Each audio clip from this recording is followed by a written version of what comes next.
Hello again. So this second video is all about modeling, but I'm taking it to the next level. So modeling is essentially a way that you're teaching your child. And I think you all need to understand this, but every day you're actually teaching your child. Every day, with every action you take, every step you make, you teach them through modeling. They watch what you do and how you behave, and if you behave one way in a situation, they learn that that's the way you handle a situation. And so one of the things I want to cover when it comes to modeling is how to model empathy. Why empathy is so important is that if a child develops like an emotional intelligence about what's happening in his surroundings or her surroundings, then they can make a better decision about how not to hurt people around them.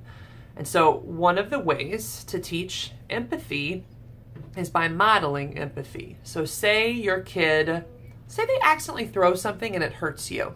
Okay, that's what parent hasn't had that happen, right? So if your kid throws something and accidentally hurts you, then one way to model empathy is to visually show them that your face is hurting. Ouch, ouch, that hurt mommy. Ouch, that hurt dad. Ow, ow. So what you're doing is you're giving them like almost an overdramatic facial expression. You're trying to show them with your face, hey, I'm a person. Ouch, ouch, you caused harm. And you use words that work for them. So at younger ages, ouch is the way to say that because they say ouch. They're like, ow. They understand owie. So if you say a similar thing, then they're hearing that and it reminds them of a time when they felt that as well.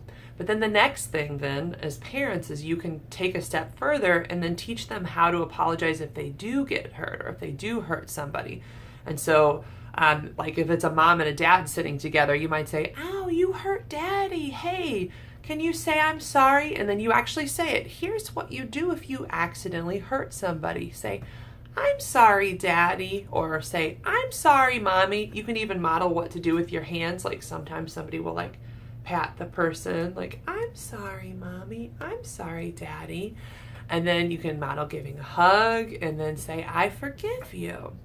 And so you shouldn't expect that to work perfectly right away, but over time that like teaching them to see the facial expression and see, ouch, ow, that hurts, ouch. Then it teaches them to understand that pain that they're causing and to be a little more careful. And so it's a little easier when you have one kid, but if you have 2 or 3 or 4, this becomes a more of a challenging thing because not only are you trying to teach empathy, but you're also trying to manage kids that can really walk all over each other. And so even in those situations, the only difference is if somebody accidentally hurts somebody, right away we remove them from the situation because we want to prevent any violence or harm from occurring. And actually, in my family, there's a no tolerance policy for violence. So as soon as any violent behavior occurs, whether it's a throwing of something, whether it's hitting, whether it's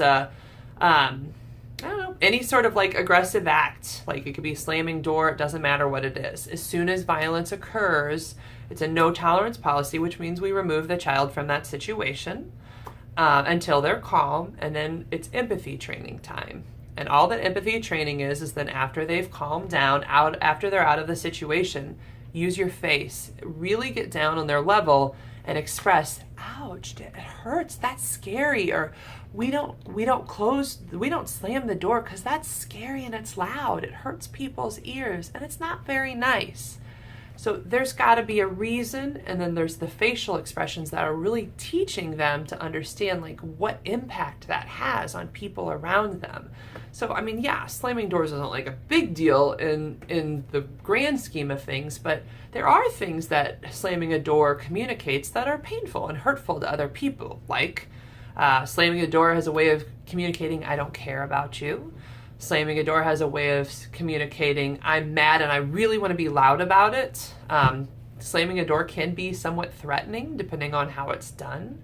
And so you're not supposed to slam the door back at the kid, but sitting them down and explaining to them, that's why we don't do that, because that scares people. Oh, that's scary. And if you can really visually show that, it has a way of teaching them to see like, oh, I'm causing harm to somebody. I didn't realize that was scary, or I didn't know that I was hurting you.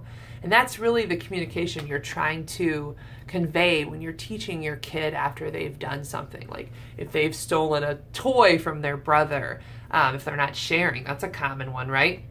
Then your job is to try and teach them to empathetically understand why like stealing is harmful to that kid. So like say they stole their brother's toy, then when you sit them down after they've had a little time out, you say, hey, why do we not steal from our brother? And if they can't say it, you say, because it hurts their feelings. He was playing with it and you took it and that made him sad. Do you feel sad sometimes? And they'll be like, yeah, I don't want that. And then, so after you've taught them empathy, like to understand empathetically the situation, then that's when you model the behavior for the next time. And all you have to do is tell them, so next time, if you want to play, here's what you can do instead. You can ask, hey, can I play with that soon? You can take turns. You can play with another toy until you're ready to play with his toy. But either way, you want to give them the skills so that the next time they have something to do differently than what they did in that situation. And remember, like I've said in many of these other training videos, that this is a process that happens over time. Your kids, I need you to expect them to make like 100 mistakes before they get it correctly, because that's kind of how they work. So thank you for joining me. Please visit me at www.therapistinstlouis.com. Thank you very much.